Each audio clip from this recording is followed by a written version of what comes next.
Halo, salam sejahtera untuk kita semuanya.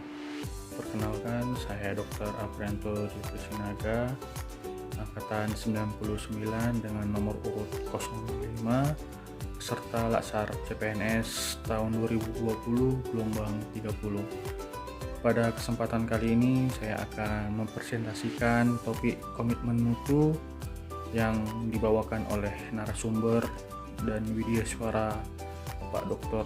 Hieronymus Godang, SPD MSI, dan juga sebelumnya saya mengucapkan terima kasih kepada Bapak narasumber yang telah memberikan ilmu serta informasi terkait dengan komitmen mutu.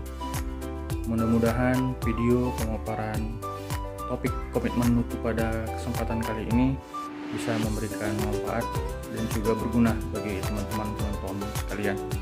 Terima kasih dan salam sehat untuk kita semuanya. Baik, pada hari ini saya akan memaparkan topik tentang komitmen mutu. Komitmen mutu terdiri dari dua kata, yaitu komitmen dan mutu. Komitmen adalah suatu sikap kebulatan tekad yang dimiliki seseorang di dalam mencapai sebuah tujuan tanpa dapat dipengaruhi oleh keadaan apapun juga hingga tujuan tersebut tercapai. Sementara mutu adalah suatu kondisi dinamis berkaitan dengan produk jasa, manusia, proses, dan lingkungan yang sesuai atau bahkan melebihi harapan konsumen. Jadi, dengan demikian, komitmen mutu adalah suatu sikap kebulatan tekad yang dimiliki seseorang yang dilakukan dengan benar untuk memberikan pelayanan ataupun jasa kepada masyarakat dengan hasil yang baik. Dalam menjalankan komitmen mutu ada 4 konsep besar yang harus dipahami. Pertama, efektivitas, yang kedua efisiensi, yang ketiga inovasi, dan yang keempat adalah mutu. Mari kita simak penjelasan lebih lanjut. Yang pertama, efektivitas. Efektivitas adalah suatu nilai di mana dalam mengerjakan sesuatu lebih mementingkan target atau hasil yang sudah ditetapkan dengan cara yang benar. Tolak ukur berhasil atau tidaknya efektivitas adalah ketercapaian target, hasil, dan mutu. Yang kedua adalah kepuasan pelanggan. Sehingga pada efektivitas tidak diperdulikan berapa sumber daya yang digunakan untuk menghasilkan target. Yang kedua, efisiensi.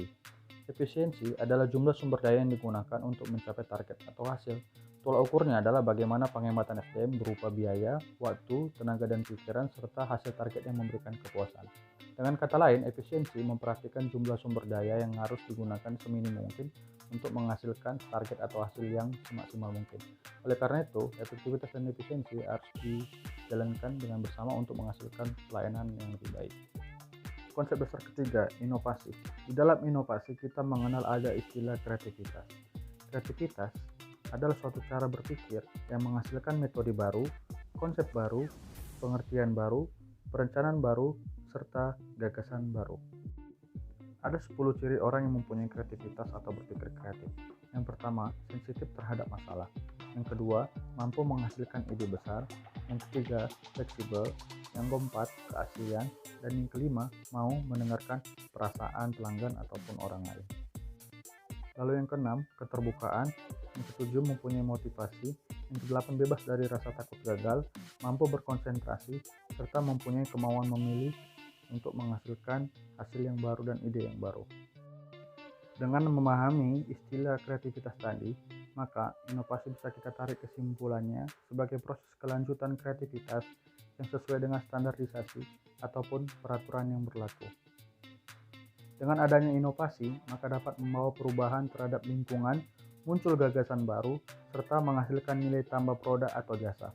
Dengan kata lain, inovasi menjadi salah satu poin penting untuk melakukan perubahan guna meningkatkan pelayanan dan juga mencapai kepuasan pelanggan ataupun masyarakat. Konsep dasar yang keempat, mutu.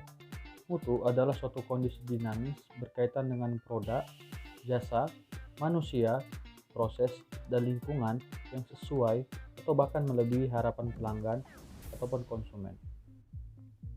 Keberhasilan institusi pemerintah dalam pelayanan bermutu bergantung pada kualitas SDM, meliputi sarana dan prasarana dalam kondisi baik, serta aparatur yang berintegritas. Yang kedua, proses, di mana dalam menjalankan pelayanan itu harus berkesinambungan dan juga menjunjung tinggi integritas. Yang ketiga, komitmen, yaitu berupa kebulatan tekad untuk terus melakukan pelayanan terbaik demi kepuasan masyarakat. Serta yang keempat adalah pemimpin. Bagaimana pemimpin ini adalah menjadi sosok tauladan bagi bawahannya serta dapat mengayomi bawahannya untuk dapat melakukan pelayanan yang lebih baik. Ada 10 nilai dasar dalam orientasi mutu. Yang pertama adalah nyata atau berwujud, yang kedua keandalan, yang ketiga cepat tanggap, yang keempat kompetensi, kemudahan, yang keenam keramahan, yang ketujuh komunikasi, yang kedelapan kepercayaan, yang kesembilan keamanan, yang kesepuluh adalah pemahaman pelanggan. Sehingga nilai dasar ini harus diimplementasikan dalam proses pelayanan publik ataupun mencapai target. Lalu bagaimana implementasi komitmen mutu dalam pelayanan publik? Yaitu dengan melakukan perilaku layanan prima. Apa saja yang menjadi contoh perilaku layanan prima? Perilaku layanan prima, 1. Menyapa dan memberi salam. Yang kedua, ramah dan senyum. Yang ketiga, cepat dan tepat waktu. Yang keempat adalah mendengar, sabar, dan juga aktif. Yang kelima, penampilan yang baik. Yang keenam, menerangkan apa yang dilakukan. Yang ketujuh, mengucapkan terima kasih. Yang kedelapan, perlakukan teman kerja seperti pelanggan. Dan yang terakhir, mengingat nama pelanggan.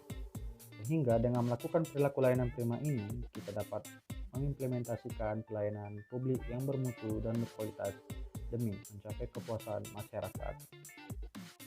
Kesimpulan yang dapat ditarik dari paparan materi hari ini adalah yang pertama, konsep dasar komitmen mutu ada 4, yaitu kompetitivitas, efisiensi, inovasi, dan mutu. Sedangkan yang kedua, dalam mewujudkan komitmen mutu, maka perlu mengimplementasikannya dengan mewujudkan perilaku layanan prima. Demikianlah penyampaian materi komitmen mutu dari saya, Dr. Aprianto Jeffrey Sinaga pada kali ini. Semoga materi yang saya sampaikan bermanfaat bagi teman-teman penonton. Dan apabila terdapat kesalahan baik kata maupun perbuatan saya mohon maaf sebesar-besarnya. Terima kasih dan salam sehat untuk kita semua.